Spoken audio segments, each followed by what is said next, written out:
आइए, सुनिए, देखिए, समझिए सनातन सत्य।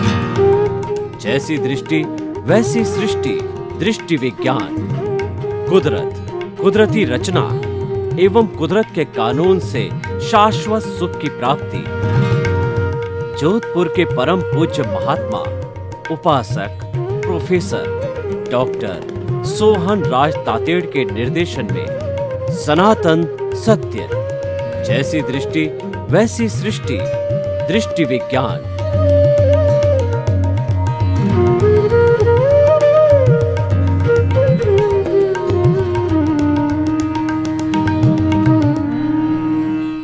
भाई और बहनों, मातृशक्ति को नमन।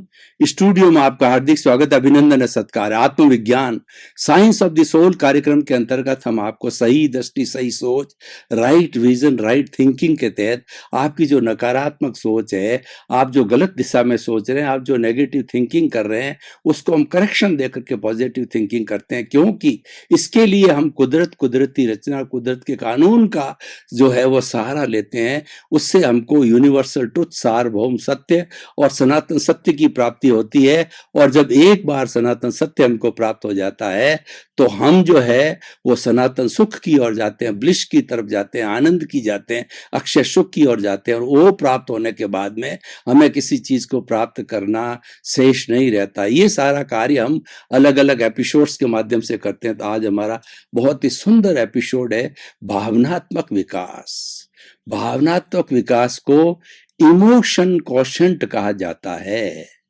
ये भावनात्मक स्वास्थ्य क्या है कि जिस स्वास्थ्य के अंदर क्रोध, अहंकार, माया, लोभ, नेगेटिव थॉट्स आ जाते हैं तो हमारा भावनात्मक स्वास्थ्य बिगड़ जाता है। सारे नेगेटिव थॉट्स दिमाग में आने पर जो है भावनात्मक स्वास्थ्य बिगड़ जाता है। और हमारी भारतीय संस्कृति के अंदर नेगेटिव थॉट्स को 18 जो है भागों के अंदर डिवाइड किया गया है। और वो भाग है प्राणातिपात, मर्सावाद, अदत्ता दान, मैथुन, परिग्रह, क्रोध, मान, माया, लोभ, राग, द्वेष, कलह, अभ्याख्यान, पैशून्य, परपरिवाद, रति अर्ति, माया, मर्सा, मिथ्या दर्शन, शल्य, पाप। ये 18 अलग अलग कैटेगरी है। ये सब बुराइयां हैं, ये सब नेगेटिव थॉट्स है और ये हमारे भावनात्मक स्वास्थ्य को असंतुलित करते हैं। इन सब के मैं जो इनके सबके डिटेल में नहीं जाना चाहता हूं, क्योंकि इसके डिटेल में चला जाऊंगा तो मूल विषय से मैं भटक जाऊंगा।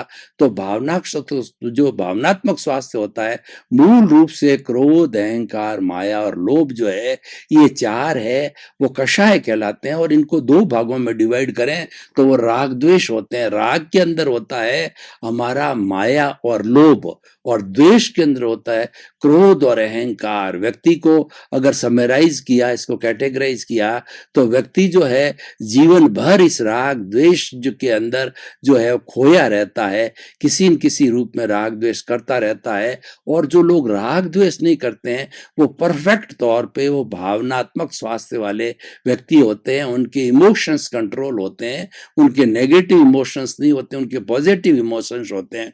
पॉजिटिव इमोशंस का रहना बहुत अच्छी बात है। पॉजिटिव इमोशन से हमारा प्रोग्रेस होता है। पॉजिटिव इमोशन का मतलब पॉजिटिव थिंकिंग। पॉजिटिव थिंकिंग क्या होता है कि जैसे आत्मविश्वास, ईमानदारी और शांतिपूर्ण सह अस्तित्व और मैत्री, प्रमोद, करुणा, मध्यस्थास्थ, लोगों की मदद करना, लोगों की भलाई के बारे में सोचना, जगत कल्याण की बात सोचना, परोपकार की बात सोचना, और बड़ों को जो है वो प्रणाम करना, बड़ों को सम्मान देना, किसी के प्रति बुरे भाव नहीं लाना और किसी के दोष नहीं देखना, किसी की ओपिनियन, अभिप्राय नहीं देना। ये सारा हमारा पॉजिटिव इमोशंस थे। तो हमारा जो है भावनात्मक विकास कब होगा?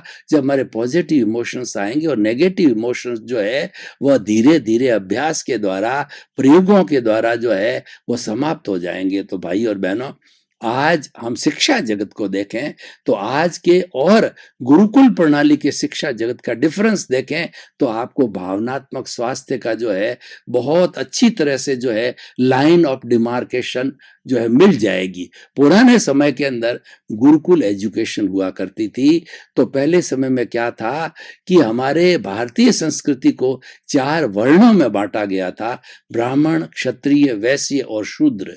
ये 4 वर्णों के अलग अलग कार्य होते थे। ब्राह्मण होता था, वो विद्या अध्ययन करता था और जो लोगों को पढ़ाता था, हर तरीके से विद्या का प्रसार करना जो उसका मुख्य दायित्व होता था। और क्षत्रिय होता था, वो हमारे अंदर की जो कोई भी जो असुरक्षा है उसको ठीक करता, और फ्रंट्स के ऊपर जो हमारी सीमाओं के ऊपर असुरक्षा होती है, जो है किसी विवाद है, युद्ध है, जो है सेना है, ये सारा काम क्षत्रिय का होता था।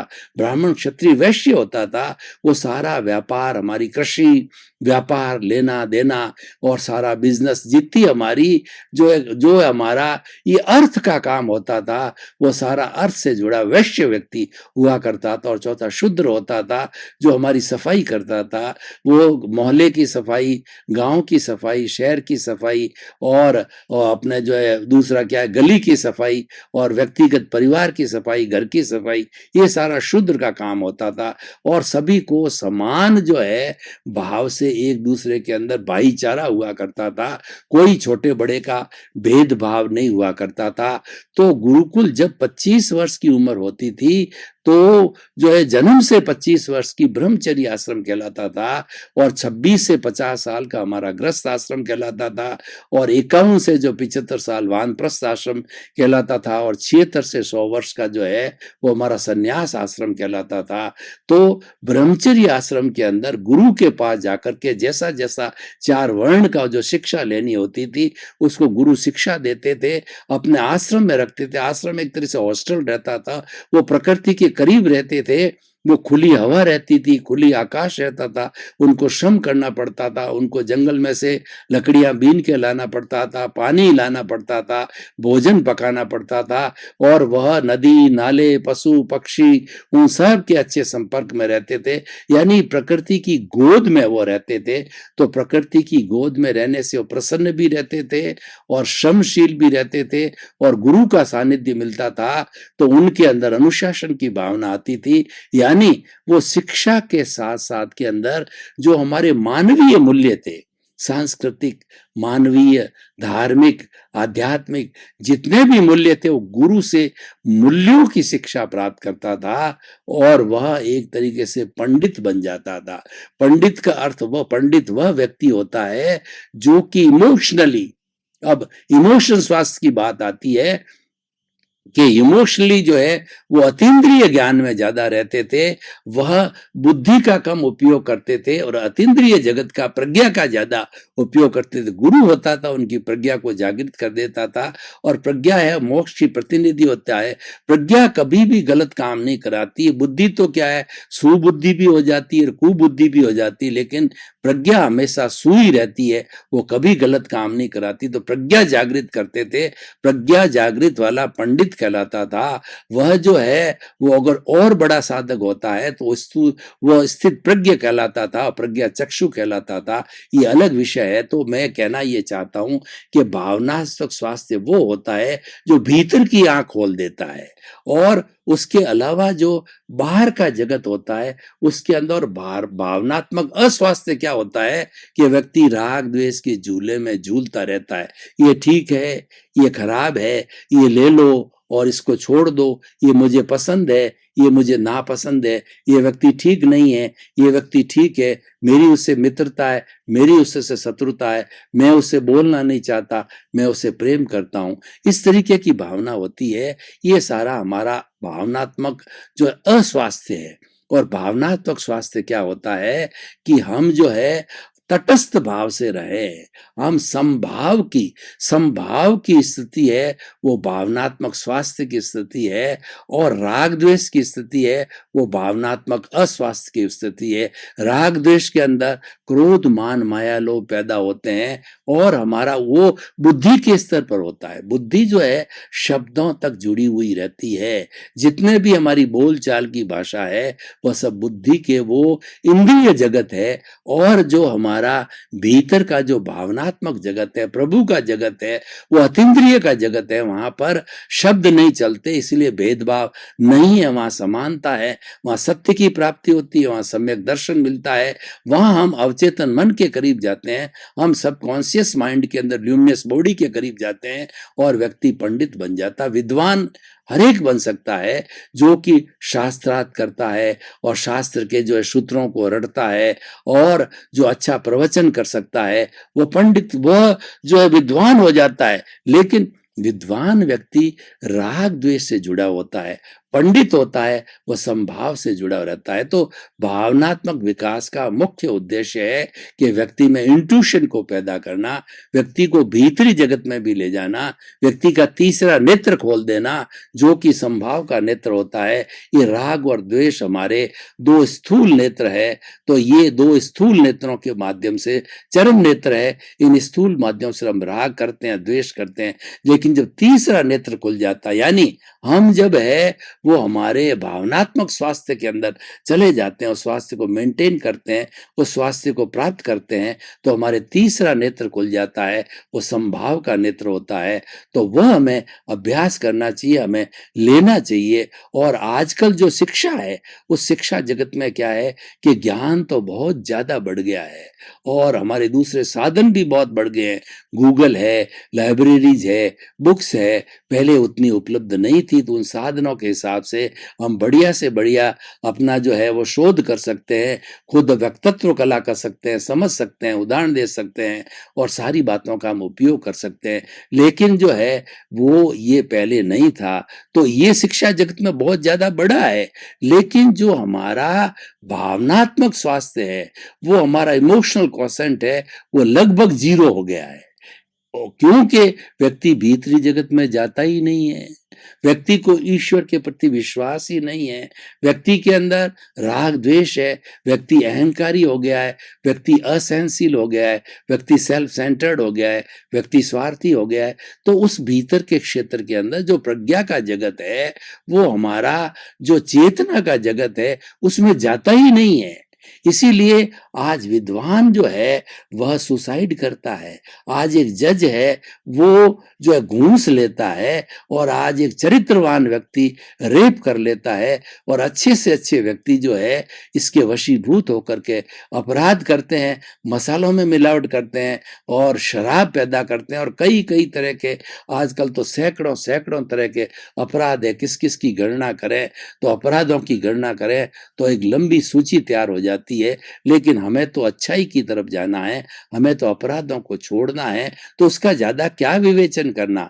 हमें तो विवेचन करना है कि हमारे मूल्य कैसे आगे बढ़े, और हमारा भावनात्मक विकास, हमारे इमोशनल क्वोशेंट जो है वो किस तरह से मेंटेन रहे, और वह हम प्राप्त कर सके, अचीव कर सके, वो हमें बात करनी चाहिए। तो हमारा ये जो भावनात्मक स्वास्थ्य को प्राप्त करने के लिए भीतरी जगत में जाने की मैंने बात कही, तो भीतरी जगत में हम कैसे जा सकते हैं कि भीतरी जगत में जाने के लिए हमें जो है वो ईश्वर में विश्वास करना पड़ेगा। ईश्वर प्राणिधान, यानी किसी न किसी रूप में ईश्वर को उसकी भक्ति करनी चाहिए, उसकी चैंटिंग करनी चाहिए, उसकी माला फेरनी चाहिए, उसके गुणों को याद करना चाहिए। और सबसे बड़ा जो ईश्वर है वो भीतर विराजमान है, वो हमारा प्रभु है, हमारी आत्मा है, वही हमें बुला रहा है, और उसकी प्रेजेंस से हम खा रहे हैं, पी रहे हैं, उठ रहे हैं, बैठ रहे हैं, सो रहे हैं, दैनिक सब तरह के मन के, वचन के और काया के सब तरीके के कार्य करते हैं, वो भीतर विराजमान प्रभु की हाजिरी से करते हैं।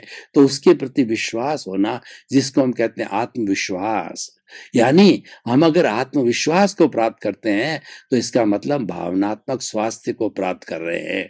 और उसके अलावा जब हम प्रभु का चिंतन करने लग जाते हैं तो हमारी दूसरी बुराइयां जो है वो ऑटोमेटिकली कम होने लग जाती है, क्योंकि भीतर जो विराजमान प्रभु है वह अशरीरी है।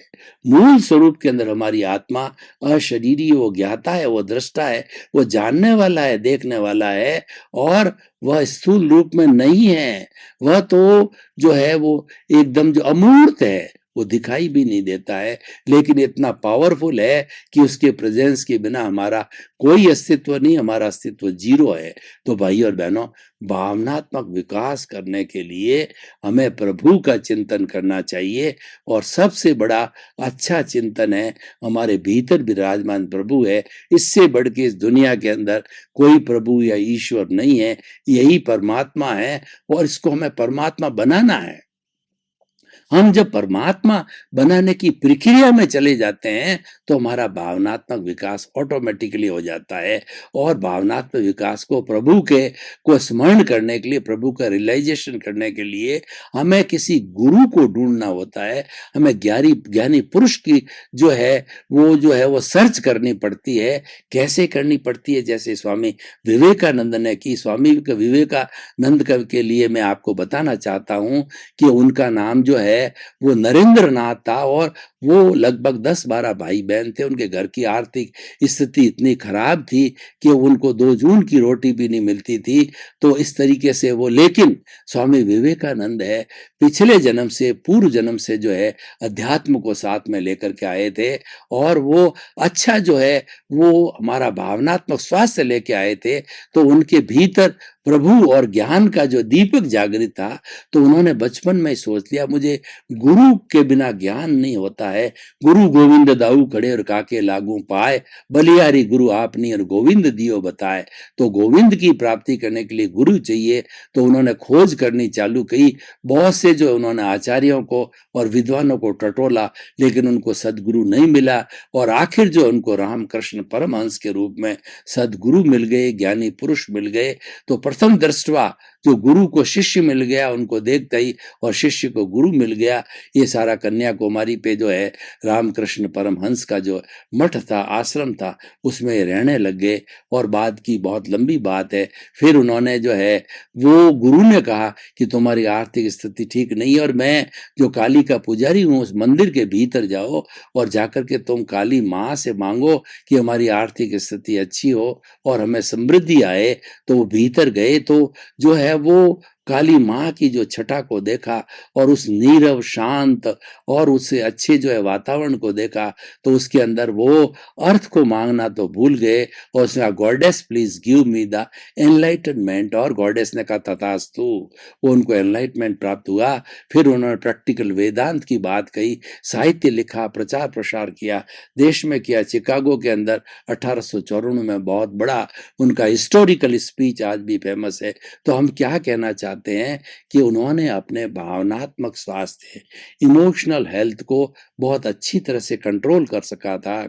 और हर महापुरुष, उसके इमोशंस बहुत शांत होते हैं, उसके क्रोध मान माया बहुत शांत होते हैं, वो संभाव वाला होता है, वो शांति वाला होता है, वो सहनशीलता होता है। इसीलिए कहा गया है कि संत वह होता है जो शांत होता है। सदा दिवाली संत के और 12 महीने बसंत के।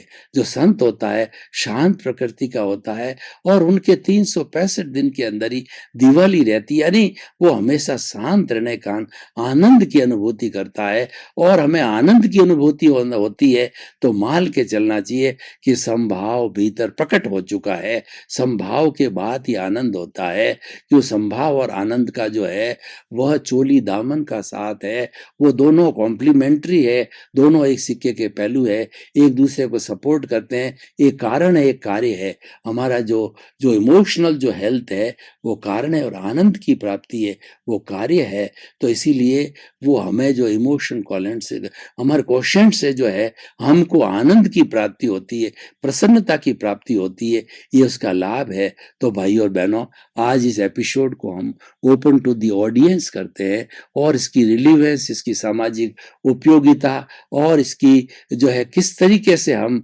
ये जो है भावनात्मक स्वास्थ्य जो सबसे इम्पोर्टेंट स्वास्थ्य होता है, ये हमें अच्छा इंसान बनाने में मदद करता है। और उसके साथ साथ में हम जो है लोगों के लिए वंदनीय, स्तुति, आदरणीय बन जाते हैं। कब बनते हैं? जब उसके क्रोध, मान, माया, लोभ जो है शांत रहते हैं। क्रोध, मान, माया, लोभ जो है वो उपशांत रहते हैं, तभी वो अच्छे भावनात्मक स्वास्थ्य का और अच्छा इंसान होता है।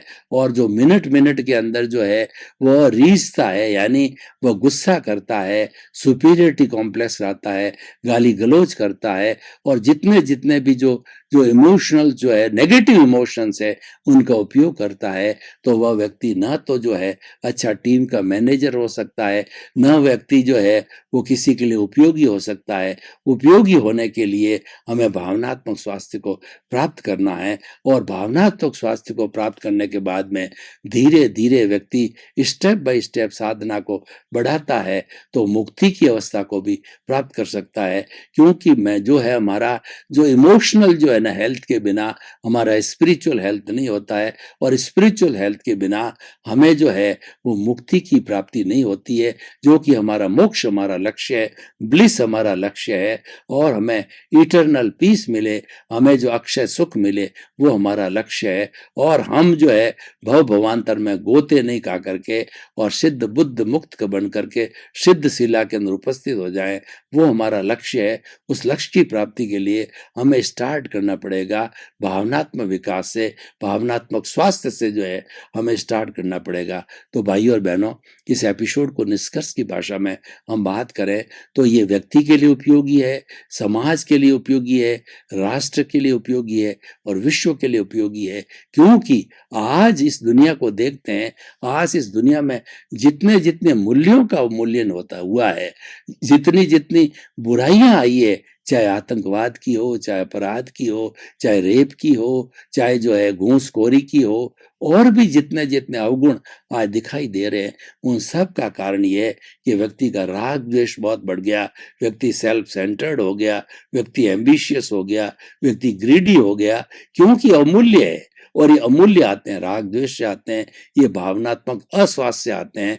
तो उस भावना से अस्वास्थ्य को स्वास्थ्य में बदलना है, वो आज हमारा विषय है। उसके लिए हमने आपको बहुत से जो है वो सूत्र दिए, बहुत से उपाय बताए कि ईश्वर प्राणिधान करना, ईश्वर कौन सा, जो हमारे भीतर प्रभु के रूप के अंदर शुद्ध आत्मा भगवान विराजमान है, उसका प्राणिधान करना, पॉजिटिव थिंकिंग करना, हमारे जितने भी नेगेटिव थॉट्स है वो भावनात्मक जो है बीमारी को लागते हैं, उसकी प्रतिरोधात्मक शक्ति देना, उसका जो है हम पॉजिटिव थिंकिंग करेंगे तो इमोशन सही आएंगे। संभाव की स्थिति को पैदा करना, यानी सहिष्णुता रखना, टॉलरेंस को बढ़ाना।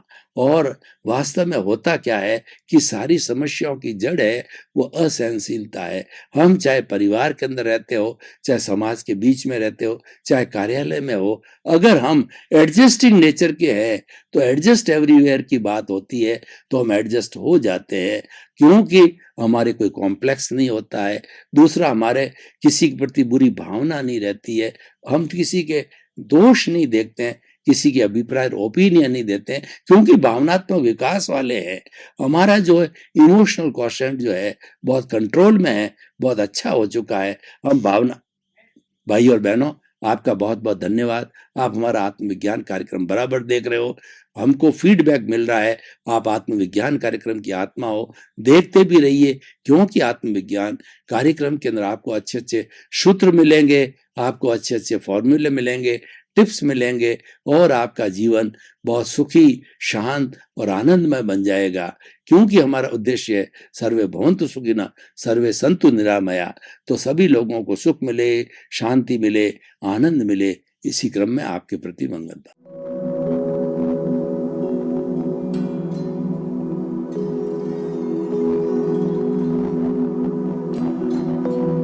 एक ऐसा अंतर्राष्ट्रीय ख्याति प्राप्त मानव जो गुरु प्रेरणा से पिछले 20 वर्षों से वानप्रस्थ जीवन जीते हुए 24 घंटे मानवता की सेवा में संलग्न है।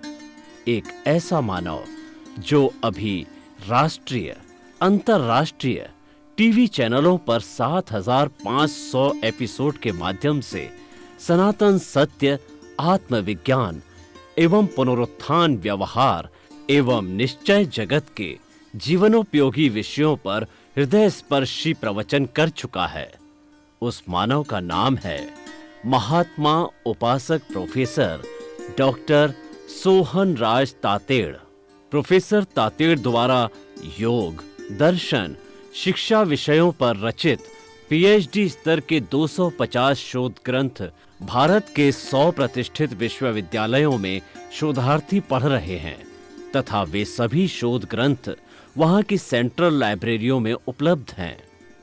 महात्मा सोहन राज ने अभी तक हजारों स्कूलों, कॉलेजों, विश्वविद्यालयों एवं संस्थाओं में सेमिनार, वर्कशॉप, कैंप लगाकर लाखों विद्यार्थियों को योग, दर्शन, शिक्षा का प्रशिक्षण देकर उन्हें सुसंस्कारित किया।